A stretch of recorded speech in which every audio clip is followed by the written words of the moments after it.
जय श्री राम। नमस्कार, प्रणाम। मैं अमीय भूषण। प्रभु श्री राम के जीवन में दो यात्राओं का अत्यंत महत्व है। पहली यात्रा अवधपुरी से जनकपुरी और जनकपुरी से अवधपुरी तक की है। वहीं दूसरी यात्रा अवधपुरी से लंकापुरी और लंकापुरी से अवधपुरी है। प्रभु श्री राम की जो पहली यात्रा है अवधपुरी से जनकपुरी, जनकपुरी से अवधपुरी, इस यात्रा का प्रारंभ ऋषि विश्वामित्र के साथ प्रभु श्री राम और लक्ष्मण अयोध्या के दशरथ महल से निकलते हैं। इस यात्रा क्रम में सरजू नदी के किनारे उनकी यात्रा होती है। फिर वो सोन के किनारे से यात्रा करते हुए गंगा पार करते हैं। गंगा पार जब वो मिथिला आते हैं तो इसका बड़ा ही सुंदर चित्रण तमिल कवि कंबन ने अपने कंब रामायण में किया है। वो कहते हैं कि चारों तरफ मिथिला भूमि में कमल खिले हैं, नीले कमल, नील कमल, और यहाँ की प्रकृति पर परमात्मा भी रिझे हैं। हमारी इस यात्रा में हमारे साथ डॉक्टर राम अवतार शर्मा जी हैं। जय श्री राम। डॉक्टर राम अवतार शर्मा वो व्यक्तित्व हैं जिन्होंने प्रभु श्री राम के जीवन की इन दो महत्वपूर्ण यात्राओं पर कार्य किया है। प्रभु श्री राम की इन दो महत्वपूर्ण यात्राओं के जितने महत्वपूर्ण पड़ाव स्थल है सबों के ऊपर आपका शोध है और ये संकलन जह जह चरण पड़े रघुवर के नाम से प्रकाशित भी है। डॉक्टर राम अवतार जी इस समय भारत सरकार के पर्यटन मंत्रालय अंतर्गत रामायण सर्किट के चेयरमैन हैं। इसी के साथ हमारे साथ दो स्थानीय व्यक्तित्व भी हैं। एक कृष्ण कुमार जी जो इस स्थान के इस मंदिर परिसर के यहाँ के सचिव हैं। ये बिहार के वैशाली जिला अंतर्गत वैशाली गांव में अवस्थित राम कटोरा मठ है। वाल्मीकि रामायण में भी इसके संदर्भ मिलते हैं और कई अन्य रामायण में भी मिलते हैं कि प्रभु श्री राम यहाँ आए थे। कृष्ण कुमार जी इसी मंदिर के सचिव हैं। साथ में अपने श्री अखिलेश जी उर्फ कन्हाई जी हैं। कन्हाई जी भी यहाँ राजनीति और सामाजिक जीवन में काफ़ी सक्रिय हैं। तो इन लोगों के साथ हम इस मंदिर का दर्शन करते हैं और यहाँ से संबंधित बातों को जानते हैं। डॉक्टर साहब जी, जैसा कि आपके शोध का आधार वाल्मीकि रामायण है, जी, वाल्मीकि रामायण में वैशाली की कैसे चर्चा आई है? जब भगवान राम गंगा पार करके इधर आते हैं तो मार्ग में विश्वामित्र जी उनको कहते हैं कि अगली रात हमारा विश्राम विशाला नगरी में होगा। जी। वो बताते हैं कि इस राज्य के जो राजा हैं वो राजा सुमति जी हैं और वो रघुवंश के ही हैं। तो एक तरह से राम जी से उनका भाईचारा जैसा है। तो हम आज रात्रि उनके यहाँ विश्राम करेंगे। जब वो आते हैं तो राजा सुमति को पहले पता चल जाता है तो पूरे अपने दल बल के साथ, पूरे राज दरबार के साथ वो विश्वामित्र जी का स्वागत करने आते हैं और कहते हैं, हे ऋषि, ये मेरा सौभाग्य है कि आप मेरे यहाँ स्वयं दर्शन देने आए हैं।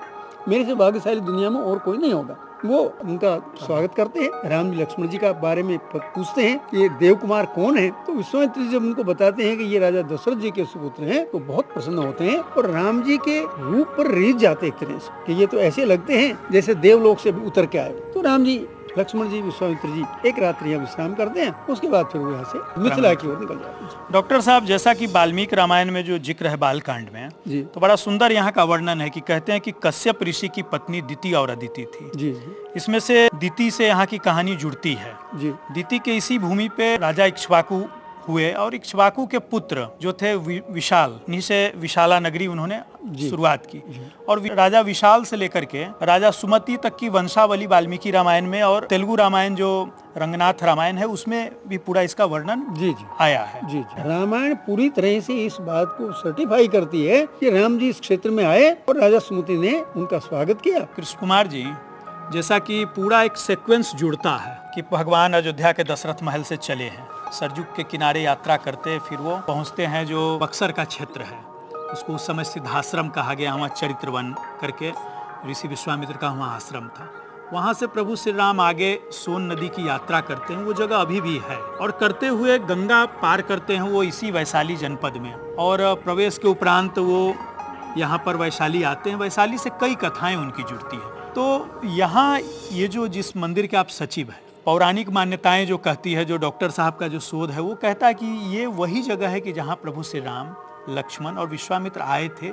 एक रात्रि वो रुके हैं और रुककर आगे जनकपुरी के लिए प्रस्थान किए। तो आप यहाँ के सचिव हैं, यहाँ की लोक मान्यताओं में क्या कहानी चलन में है, क्या लोग सोचते हैं इन चीज़ों को लेकर? जय श्री राम। जैसे अमियो जी आपने बताया और डॉक्टर राम अवतार शर्मा जी से भी हम लोग आज सुनने को मिला, मैं आपको बता दूं कि यहाँ के लोगों का जो मानना है कि ये वही जगह है जहाँ पर सुमति जी के आमंत्रण और निमंत्रण अनुरोध पर विश्वामित्र जी, राम जी और लक्ष्मण जी के साथ आए। यहीं पर उन्होंने विश्राम किया यहीं पर उनके भोजन के लिए लोगों ने भोजन भी बनाया और यहाँ उनको सर्व किया, यहाँ उनको दिया गया। और यहीं से उन्होंने, अगर आप वहाँ देखेंगे तो राजा विशाल का गढ़ है वो, जिसको अभी भी प्रचलित है। तो लोगों का ये मान्यता है कि भगवान राम, लक्ष्मण और विश्वामित्र जी यहाँ आकर रहें और यही उस, जो अभी आप ऊपर चल के देखेंगे तो जो रामायण में जिस चीज़ का जिक्र है, जिस ऋचा का, उसका लोगों ने संरक्षण भी किया है। और उनका मानना था कि यहीं से विश्वामित्र जी ने दिखाकर वर्णन किया था और दिखाया था कि कितना सुंदर विशाला नगरी है। तो भगवान राम से जुड़ी हुई ये जगह है और लोग यहाँ पर मानते हैं कि जो भी आप यहाँ आके जो भी इच्छाएं, अगर आप भगवान राम को का स्मरण करके जो भी इच्छाएं मन में लोग करते हैं वो पूरी होती है, स्वतः आप पूरी। नहीं इच्छा कीजिएगा फिर भी पूरा होता है, ये भी लोग मानते हैं इस जगह। जी डॉक्टर साहब, जैसा कि रामायण में वर्णित है कि ये नगर जो विशालापुरी थी वो बिल्कुल स्वर्णमय आभा लिए हुए और दीपक जल रहे थे और दूर से ही, मतलब पहले ऋषि विश्वामित्र ने दिखाया प्रभु श्री राम को कि देखो ये विशालापुरी है। तो ये सब इसके प्रमाण है। ये प्रमाण है। और विशाला नगरी की जी जो भव्यता थी, जी जो सुंदरता थी, जी उसको वाल्मीकि ने बहुत विस्तार से बताया है। जी तो कभी ये नगर बहुत भव्य, जी समृद्ध रहा है। जी अब काल की गति है, वो भव्यता, वो समृद्धि तो अभी नहीं है, लेकिन फिर भी यहाँ के लोग प्रयास कर रहे हैं कि हम पुराना वैभव राजा सुमति के समय का ला सकें। आज लोगों ने इस तरह का संकल्प भी किया। वाल्मीकि रामायण का यह श्लोक प्रभु श्री राम के वैशाली आने का आज भी प्रमाण दे रहे हैं। ये प्रमाण है कि प्रभु श्री राम, लक्ष्मण और ऋषि विश्वामित्र कभी इस विशालापुरी वैशाली नगरी में आए थे। यहीं वो रुके थे और इसी जगह पर उस समय के राजा सुमति के द्वारा प्रभु श्री राम, ऋषि विश्वामित्र, लक्ष्मण का स्वागत सम्मान किया गया था। एक रात्रि के विश्राम उपरांत वो यहाँ से जनकपुरी के लिए निकले थे। अखिलेश जी, आप यहाँ के स्थानीय हैं, धार्मिक सांस्कृतिक गतिविधियों में आपकी काफ़ी रुचि रहती है। ये इतना पवित्र स्थान है, दुनिया प्रभु श्री राम के दर्शन करने के लिए जाती है और ये वो भूमि है जहाँ स्वयं प्रभु श्री राम आए। कैसा लगता है, मतलब इसको जानकर, इसको सुनकर या इन चीज़ों को पढ़कर? वैशाली का अतीत तो काफ़ी गौरवशाली रहा है, समृद्धशाली भी रहा है, लेकिन कालखंड में यहाँ की समृद्धि और वैभव में कमी आई है और आप लोगों के प्रयास से इस वैभव और समृद्धि को बढ़ाया जाए ताकि वैशाली का अतीत वापस हो।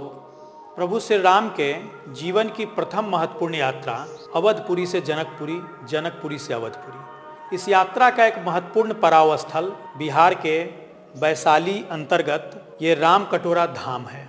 प्रभु श्री राम गंगा पार करने के बाद इसी वैशाली जनपद के हाजीपुर नगर होते यहाँ विशाला नगरी जो उस समय थी, आज की वैशाली, यहाँ प्रभु श्री राम पहुँचे थे। एक रात्रि रुकने का जो वृत्तांत है वो वाल्मीकि रामायण से लेकर के सुदूर दक्षिण भारत के तेलुगु रामायण, रंगनाथ रामायण तक में वर्णित है।